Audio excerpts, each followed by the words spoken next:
Good morning guys. Rajasthan में होने वाली भर्ती परीक्षाएं जैसे कि पशु परिचर, सीईटी, बीएसटीसी, पीटीईटी या फिर एलडीसी, इन्हीं के लिए आज का हमारा राजस्थान जीके का टॉपिक रहेगा राजस्थान में ऊर्जा संसाधन। इसके अंतर्गत हम ट्रिक्स के साथ मोस्ट इंपोर्टेंट क्वेश्चन करेंगे। तो चलिए बिना देरी के हुए स्टार्ट करते हैं। क्वेश्चन नंबर फर्स्ट, दिसंबर 2023 की स्थिति के आधार पर राजस्थान की उत्पादित अक्षय ऊर्जा है। ऑप्शंस देखिए, 23,321.40 मेगावाट, 24,120.05 मेगावाट, 26,866.40 मेगावाट और ऑप्शन डी 90 गीगावाट। तो यहाँ पर हमारा राइट आंसर हो जाएगा ऑप्शन बी 24,120.05 मेगावाट। ये है दिसंबर 2023 तक की हमारे राजस्थान की कुल अधिस्थापित ऊर्जा। अब देखिए इसमें एक ऑप्शन है, ऑप्शन डी 90 गीगावाट। तो देखिए ये लक्ष्य रखा गया है हमारे राजस्थान की कुल अक्षय ऊर्जा है उसको उत्पादित करने का, और ये रखा गया है सन 2030 तक। यानी कि हमारे राजस्थान में जो 2030 तक कुल अधिस्थापित ऊर्जा होगी वो होगी 90 गीगावाट। ये लक्ष्य रखा गया है। यदि मेगावाट में बात की जाए तो ये हो जाएगी हमारी 90,000 मेगावाट, क्योंकि एक गीगावाट के अंतर्गत 1,000 मेगावाट होते हैं। तो ये लक्ष्य रखा गया है 2030 तक, जबकि ये हमारी दिसंबर 2023 तक की कुल अधिस्थापित अक्षय ऊर्जा है। चलिए चलते हैं नेक्स्ट क्वेश्चन पर। क्वेश्चन नंबर 2, राजस्थान ऊर्जा विकास एजेंसी रेडा एवं Rajasthan state corporation limited RSPCL को विलय कर राजस्थान अक्षय ऊर्जा निगम की स्थापना कब की गई। देखिए हमारे राजस्थान में पहले से जो ऊर्जा संसाधन है इनके लिए 2 एजेंसी काम करती थी, जिनमें से जो पहली थी वो थी हमारी रेडा REDA, और इसकी जो स्थापना हुई थी वो हुई थी 1985 में। जबकि जो दूसरी एजेंसी थी वो थी हमारी RSPCL, और इसकी जो स्थापना की गई थी वो की गई थी 1995 में। इन दोनों को फिर बाद में मिला दिया गया और उसको मिलाने के बाद में एक निगम की स्थापना की गई और उसका नाम है राजस्थान अक्षय ऊर्जा निगम। इसकी स्थापना की गई और वो की गई थी 9 अगस्त 2002 को। तो यानी कि हमारा इस क्वेश्चन का जो राइट आंसर होगा, सन में पूछा है तो होगा हमारा ऑप्शन डी सन 2002 में, जबकि 1985 में रेडा की स्थापना और 1995 में RSPC की स्थापना। चलिए नेक्स्ट क्वेश्चन पर। क्वेश्चन नंबर 3, निम्न में से कौन सा प्रकार गैर परंपरागत ऊर्जा संसाधन का है। ऑप्शंस देखिए, जल विद्युत, विद्युत ऊर्जा, आणविक ऊर्जा और ऑप्शन डी ज्वारीय ऊर्जा। देखिए यहाँ पर पूछा गया है गैर परंपरागत, यानी कि वे ऊर्जा संसाधन जो कि परंपरा से नहीं चले आ रहे हैं। तो यहाँ पर हमारा राइट आंसर हो जाएगा ऑप्शन डी ज्वारीय ऊर्जा। देखिए परंपरा से चलने वाले यानी कि जो परंपरागत ऊर्जा संसाधन है वो है, देखिए जल विद्युत है हमारा, विद्युत ऊर्जा है, आणविक ऊर्जा है, इसी के आधार पर जो कोयला आधारित ऊर्जा है वो भी हमारी परंपरागत ऊर्जा स्रोत है। इसी के अलावा जो हमारे गैर परंपरागत है उनमें हमारी ज्वारीय ऊर्जा हो गई, सौर ऊर्जा हो गई। ये क्यों हो गई? क्योंकि देखिए सन तो पहले भी था, उसकी ऊर्जा पहले भी पृथ्वी पर आती थी, लेकिन उस समय उस ऊर्जा से सौर ऊर्जा प्राप्त नहीं की जाती थी। इसी प्रकार पवन भी पहले थी लेकिन पवन ऊर्जा प्राप्त नहीं की जाती थी, वो अब वर्तमान में पवन चक्की लगाकर पवन ऊर्जा प्राप्त की जाती है। तो सौर ऊर्जा हो गई, पवन ऊर्जा हो गई। इसी प्रकार कचरा जो गोबर है वो भी हमारे पास पहले से था, लेकिन तब उस समय जो गोबर गैस है वो उत्पादित नहीं की जाती थी, वो अब वर्तमान में उत्पादित की जाती है। तो जो बायोमास है हमारे गोबर गैस संयंत्र हैं, ये भी हमारे गैर परंपरागत ऊर्जा संसाधन है। और इसी के साथ जो ज्वार भाटा आता था समुद्र में वो भी पहले आता था, लेकिन कोई ऊर्जा उससे उत्पादित नहीं की जाती थी, तो अब उससे भी वर्तमान में ऊर्जा उत्पादित की जाने लगी है। तो ये सभी के सभी हो जाएंगे गैर परंपरागत ऊर्जा संसाधन के स्रोत। ज्वारीय ऊर्जा, सौर ऊर्जा, पवन ऊर्जा, इसी के साथ बायोगैस, बायोमास, ये सभी के सभी। चलिए अब चलते हैं नेक्स्ट क्वेश्चन पर। क्वेश्चन नंबर 4, राज्य की पहली पवन ऊर्जा परियोजना कौन सी है। ये पूछिए पहली पवन ऊर्जा परियोजना। तो देखिए अमर सागर, बड़ा बाग, सोडाबंदन, कोडियासर। तो देखिए यहाँ पर हमारा राइट आंसर होगा वो होगा ऑप्शन ए अमर सागर, और ये अमर सागर है हमारी जैसलमेर में, जो कि पहली पवन ऊर्जा परियोजना है। इसी के साथ देखिए जो बड़ा बाग है ये भी हमारी जैसलमेर में ही है, और ये निजी क्षेत्र की पहली है, मैं यहाँ पर लिख देता हूँ, निजी क्षेत्र की जो पहली पवन ऊर्जा इकाई है, परियोजना है, वो है बड़ा बाग जैसलमेर। इसी के साथ सोडाबंदन ये सबसे बड़ी परियोजना है, लिख देता हूँ, सबसे बड़ी परियोजना है, और वो किस में है, ये है पवन ऊर्जा में, ये भी आपको याद रखना है। इसी के साथ है ऑप्शन डी कोडियासर, और ये कोडियासर कहाँ है, तो ये है हमारा बीकानेर में। और यहाँ पर क्या है, यहाँ पर है जो हमारी इंडियन रेलवे है, भारतीय रेलवे द्वारा प्रथम पवन ऊर्जा इकाई यहाँ पर लगाई गई है, यानी कि पहली पवन ऊर्जा इकाई भारतीय रेलवे के द्वारा जहां पर लगाई गई है वो उस स्थान का नाम है कोडियासर, बीकानेर। चलिए अब चलते हैं नेक्स्ट क्वेश्चन पर। क्वेश्चन नंबर 5, राज्य का पहला पवन ऊर्जा पार्क कहाँ है। देखिए जो पिछला क्वेश्चन था उसमें पूछा था पहली पवन ऊर्जा परियोजना, वो परियोजना के लिए क्वेश्चन था, और ये है पवन ऊर्जा पार्क कहाँ पर है। तो देखिए ऑप्शंस, जैसलमेर, बीकानेर, अजमेर, जोधपुर। तो यहाँ पर हमारा राइट आंसर हो जाएगा ऑप्शन ए जैसलमेर। और जैसलमेर का जो लोद्रवा इलाका है वहाँ पर ये पहला पवन ऊर्जा पार्क है, और ये किस कंपनी के द्वारा लगाया गया है, तो ये लगाया गया है सुजलोन, SUZLON, सुजलोन कंपनी के द्वारा ये पहला पवन ऊर्जा पार्क लगाया गया है लोद्रवा जैसलमेर में। चलिए नेक्स्ट क्वेश्चन पर। क्वेश्चन नंबर 6, राजस्थान में दूसरा सोलर पार्क कहाँ स्थित है। ऑप्शंस देखिए, भड़ला, नोख, नोखा, पुष्कर। तो यहाँ पर हमारा राइट आंसर हो जाएगा ऑप्शन बी नोख, और ये नोख है हमारा जैसलमेर में। देखिए याद रखना, नोखा हमारा बीकानेर में है, जबकि नोख हमारा जैसलमेर में है, और जो दूसरा पार्क लगाया गया है वो इस नोख जैसलमेर में ही लगाया गया है, दूसरा पार्क। अब हम बात करेंगे पहले पार्क की। तो पहला पार्क हमारा लगाया गया है बड़ला फलोदी के अंतर्गत। पहले भड़ला जोधपुर में आता था, लेकिन अब फलोदी नया जिला बनने के बाद में जो भड़ला है वो फलोदी जिले की जो बाप तहसील है उसके अंतर्गत है, तो इसका जो जिला हो जाएगा वो हो जाएगा फलोदी।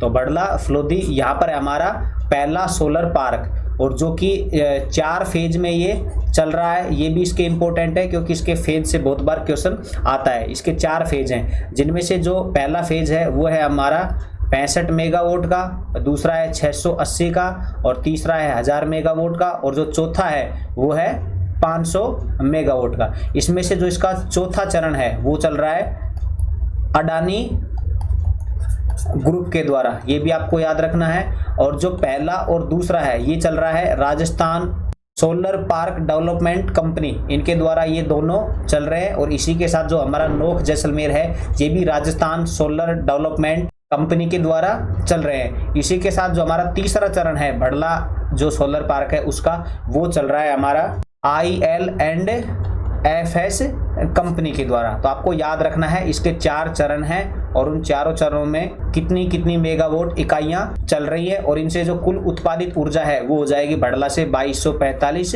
मेगावाट। आप इनको जोड़ के भी देख सकते हैं 2245। चलिए अब चलते हैं नेक्स्ट क्वेश्चन पर। क्वेश्चन नंबर 7, सोलर सिटी के रूप में किन स्थानों को विकसित किया जा रहा है। सोलर सिटी के रूप में जैसलमेर, पुष्कर, दोनों, या फिर ऑप्शन डी गोरीर, झुंझुनू। तो देखिए यहाँ पर हमारा राइट आंसर हो जाएगा ऑप्शन सी दोनों को। जैसलमेर और पुष्कर जो कि अजमेर में है, इन दोनों को ही सोलर सिटी के रूप में विकसित किया जा रहा है। अब देखिए इसी के साथ 3 जिले और हैं जिनको सोलर जिलों के रूप में, सोलर सिटी के रूप में विकसित किया जाएगा। उनमें से जो पहला जिला है वो है हमारा अजमेर, दूसरा जयपुर, और तीसरा है जोधपुर। लेकिन इन तीनों जिलों से पहले जिन सिटी को विकसित किया जाएगा उनके नाम है जैसलमेर और पुष्कर। तो इस क्वेश्चन के अकॉर्डिंग और जो ऑप्शंस हैं उनको ध्यान में रखकर जो हमारा यहाँ पर राइट आंसर होगा वो होगा ऑप्शन सी दोनों। चलिए चलते हैं नेक्स्ट क्वेश्चन पर। क्वेश्चन नंबर 8, राज्य का प्रथम सौर ऊर्जा संयंत्र कहाँ स्थापित किया गया है।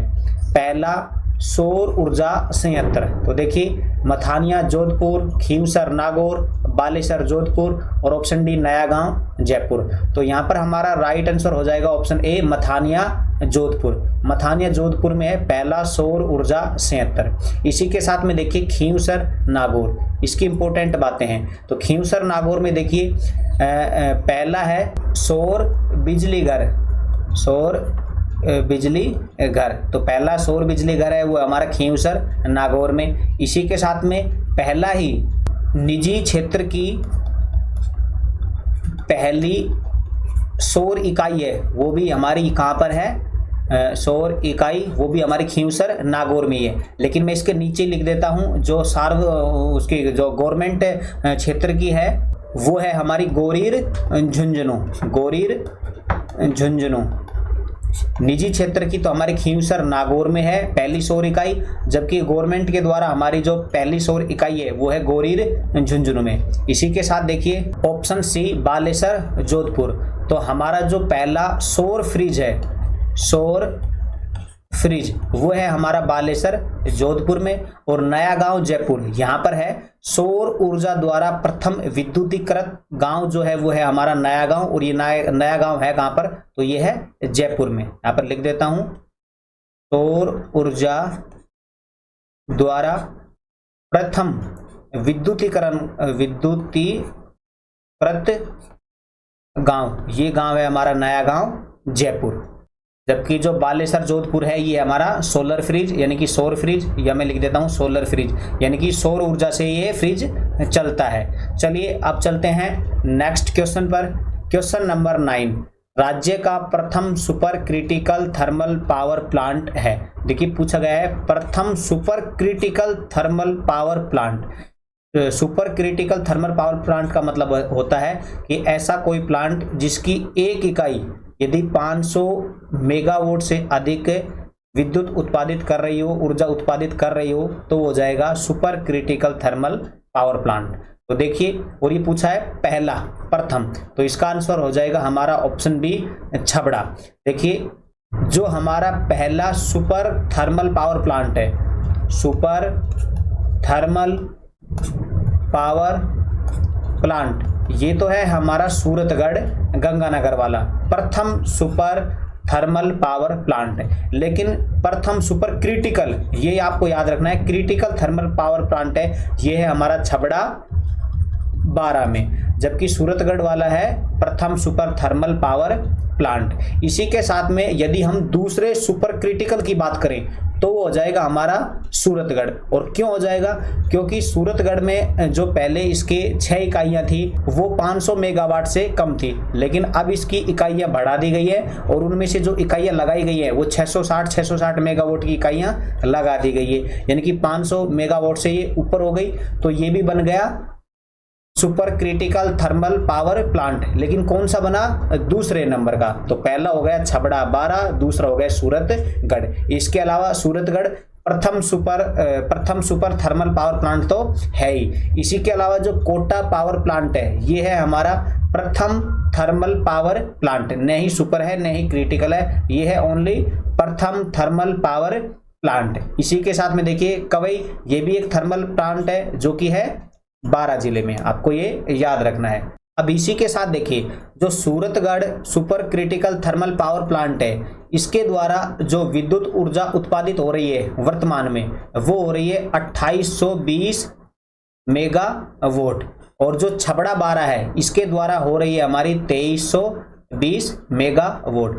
जबकि इसकी जो इकाइयाँ कार्यरत है वो है 8 इकाई, और जबकि जो छबड़ा 12 की है इसकी है 6 इकाई कार्यरत। तो देखिए यदि इसकी यानी कि छबड़ा 12 की हम 8 इकाइयां लगा देंगे तो इसकी विद्युत उत्पादन जो क्षमता है वो अधिक हो जाएगी, सूरतगढ़ वाले से अधिक हो जाएगी। तो देखिए यदि हम क्षमता की बात करेंगे कि किसकी विद्युत उत्पादन क्षमता अधिक है तो वो जाएगी हमारे छबड़ा की। और अभी वर्तमान में कौन अधिक उत्पादित कर रहा है, तो वो कर रहा है हमारा सूरतगढ़ वाला क्रिटिकल थर्मल पावर प्लांट। तो उत्पादन क्षमता तो छबड़ा 12 की है, और वर्तमान में कौन उत्पादित कर रहा है, तो कर रहा है सूरतगढ़ गंगानगर वाला।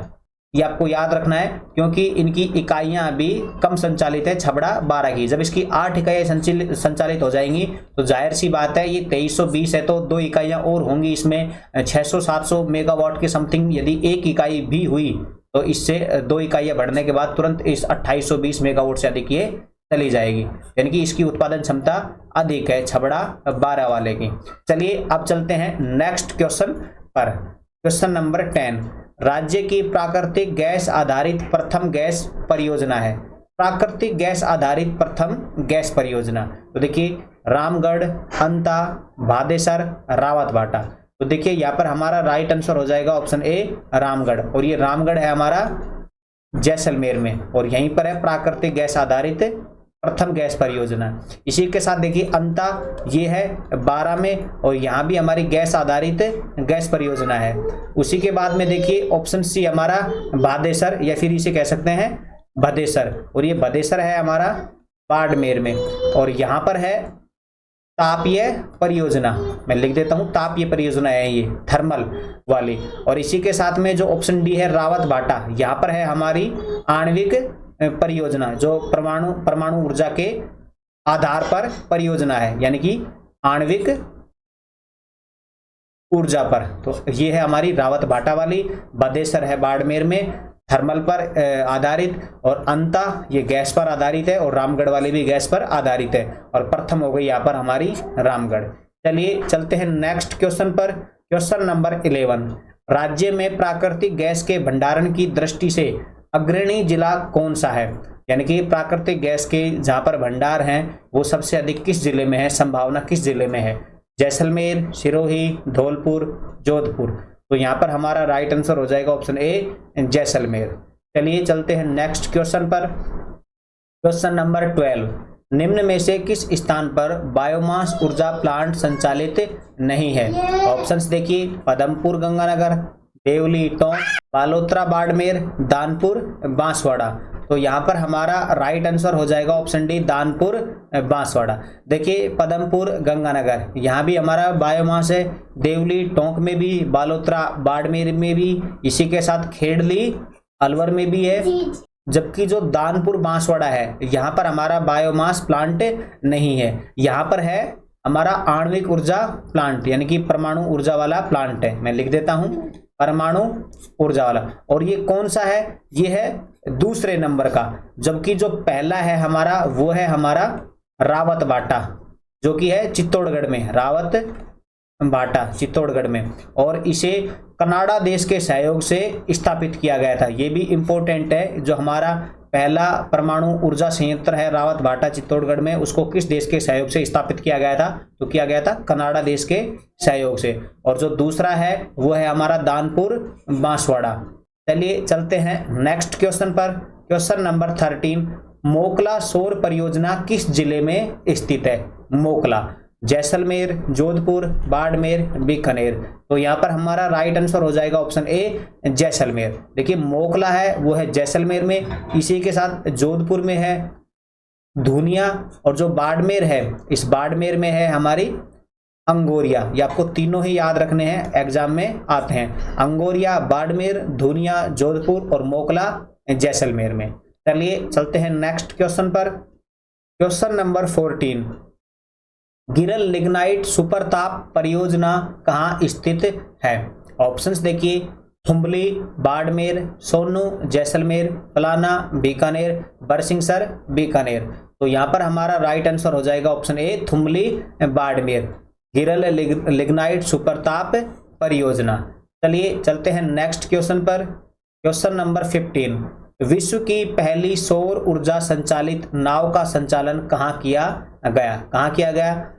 बड़ी तालाब ये उदयपुर में है, जयसमंद झील ये भी उदयपुर में, सांबर जयपुर में, और पिछोला उदयपुर में। तो यहाँ पर हमारा राइट आंसर होगा ऑप्शन डी पिछोला। यहाँ पर हमारे विश्व की पहली सौर ऊर्जा नाव है उसको संचालित किया गया। चलिए नेक्स्ट क्वेश्चन। क्वेश्चन नंबर 16, वर्ष 2000 में RSEB को भंग कर कितनी कंपनियों को विद्युत उत्पादन, वितरण और प्रसारण का कार्य सौंपा गया? देखिए ये है RSEB। तो इसमें देखिए ये हो जाएगा हमारा जो राजस्थान राज्य विद्युत मंडल है उसको भंग कर दिया गया, और इसकी जो स्थापना हुई थी वो हुई थी 1957 में, और इसको 2000 में भंग कर दिया गया। और इसके बाद में इस RBSC को 2000 में भंग कर दिया गया, सॉरी RSEB को इसको 2000 में भंग किया गया, और उसके बाद में इसकी 5 इकाइयां बना दी गई विद्युत उत्पादन, वितरण और प्रसारण के लिए। तो देखिए जिसमें से एक इकाई तो बनाई हमारी विद्युत को उत्पादित करने के लिए, दूसरी एक इकाई बनाई उसको प्रसारण करने के लिए, और 3 इकाइयां यहाँ पर बना दी गई वितरण करने के लिए। तो टोटल हमारी यहाँ पर 5 इकाइयां बनाई गई थी 2000 में। ये क्वेश्चन इस प्रकार भी आ सकता है कि जो राजस्थान राज्य विद्युत उत्पादन या प्रसारण निगम लिमिटेड या फिर वितरण निगम लिमिटेड की स्थापना कब की गई, तो इनकी सभी की गई थी 2000 में। ये भी आपको याद रखना है। तो देखिए जो 3 वितरण कंपनियां हैं उनके नाम हैं, देखिए सबसे पहले जयपुर विद्युत वितरण निगम लिमिटेड, यानी कि इसका हो जाएगा JVVNL। इसी प्रकार AVVNL हो जाएगा, A से हो जाएगा अजमेर। और फिर है हमारी तीसरी, वो है हमारी जोधपुर वाली, तो JOVVNL। ये O है, ये स्मॉल लिखा गया है क्योंकि यहाँ भी ये J से स्टार्ट हो रहा है, तो मतलब इनके सिंबल इस प्रकार लिखे जाएंगे डिफरेंस वाइज, ताकि पता रहे JVVNL जयपुर और J और छोटा स्मॉल O है ये, तो JVVNL हो जाएगी जोधपुर वाली। तो 3 कंपनियां वितरण के लिए है। देखिए इनमें जिले भी इस प्रकार आते हैं, जो हमारी जयपुर वाली है इसके अंतर्गत 12 जिले हैं, फिर अजमेर वाली इसके अंतर्गत 11 जिले, और जोधपुर वाली में 10 जिले। जैसे हमारे राजस्थान का इस प्रकार मैप है, तो इनको इस प्रकार याद करिए। सबसे पहले है जयपुर, तो 12, फिर घटते हुए क्रम में फिर आता है अजमेर, तो अजमेर में है 11, और फिर आता है जोधपुर, तो जोधपुर में है 10। 12, 10, 12, 11 और 10, इस प्रकार इनकी संख्या बढ़ रही है, इस प्रकार याद करेंगे। तो इस क्वेश्चन का राइट आंसर हो जाएगा ऑप्शन बी, 5 कंपनियां। चलिए चलते हैं नेक्स्ट क्वेश्चन पर। क्वेश्चन नंबर 17, राज्य को मिलने वाली कुल ऊर्जा में सर्वाधिक योगदान किस ऊर्जा संसाधन का है? राज्य को मिलने वाली यानी कि राज्य में सबसे अधिक जो विद्युत ऊर्जा उत्पादित होती है वो किस संसाधन से होती है? देखिए तापीय ऊर्जा से, जलीय ऊर्जा से, पवन ऊर्जा से, या ऑप्शन डी सौर ऊर्जा से। तो देखिए जो तापीय ऊर्जा है इसके द्वारा राजस्थान में सबसे अधिक विद्युत ऊर्जा उत्पादित होती है, और वो होती है लगभग 43% से 50% के अराउंड, यानी कि सर्वाधिक। तो हमारा यहाँ पर राइट आंसर हो जाएगा ऑप्शन ए, यानी कि अकेले तापीय ऊर्जा से लगभग आधी विद्युत ऊर्जा उत्पादित हो जाती है। जैसे कि हमने अभी पढ़ा कि जो दिसंबर 2023 है उसमें जो कुल हमारी ऊर्जा थी वो थी 24,120.05 मेगावाट, तो लगभग आधे, यानी कि मैं कह सकता हूँ कि 12,000 जो मेगावाट है ये अकेले तापीय ऊर्जा द्वारा उत्पादित ऊर्जा है। चलिए आप चलते हैं नेक्स्ट क्वेश्चन पर। क्वेश्चन नंबर 18, राज्य का देश में प्रथम स्थान किस ऊर्जा संसाधन में है? यानी कि देश में जो हमारा राजस्थान है वो किस ऊर्जा संसाधन में पहले नंबर पर है?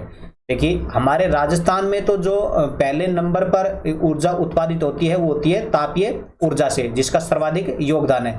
लेकिन देश की तुलना में हमारे राजस्थान से जिस ऊर्जा संसाधन में राजस्थान का पहला नंबर है वो कौन सी ऊर्जा है? तापीय ऊर्जा, जलीय ऊर्जा, पवन ऊर्जा या फिर सौर ऊर्जा? तो देखिए हमारा राजस्थान है उसका सौर ऊर्जा में पहला स्थान है हमारे देश में। तो यहाँ पर हमारा राइट आंसर हो जाएगा ऑप्शन डी सौर ऊर्जा। तो गाइज यहाँ पर ये हमारी क्विज कंप्लीट होती है। वीडियो आपको कैसी लगी कमेंट करके हमें जरूर बताएं। वीडियो देखने के लिए आपका धन्यवाद।